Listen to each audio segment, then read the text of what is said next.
Next আমি এটা একটা সিম্পল অর্গানজা শাড়ির ব্লাউজ।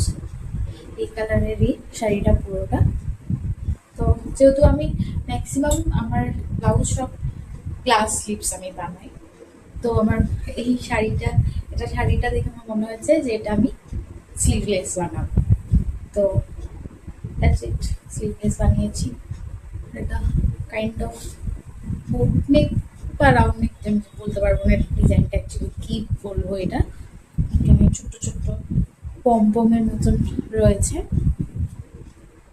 আর এটার ব্যাক সাইডটা, এখানে একটা ডিজাইন আছে সিম্পল, আর পাড়ের ডিজাইনটা এখানে দিয়েছি।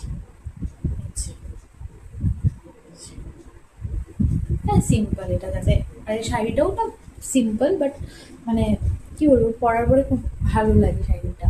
তাহলে আমার একটা লুক ভেবে রেখেছি এটার জন্য, সিম্পল, জাস্ট একদম সিম্পল, যাতে এদিক ওদিক পরা যায়। তো এই শাড়িটা আমি অনলাইনে নিয়েছি।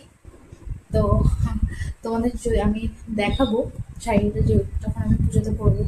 যদি কারো ভালো লাগে তো তোমরা নিতে পারো। এই শাড়িটা আমি নিয়েছি হিনা দাস শাড়ি, ওর কাছ থেকে। তো যদি কারোর লাগে তো বলবেন, লিঙ্ক প্রোভাইড করে দেবো। তো হয়ে গেল, তিনটে আমি দেখিয়ে দিয়েছি।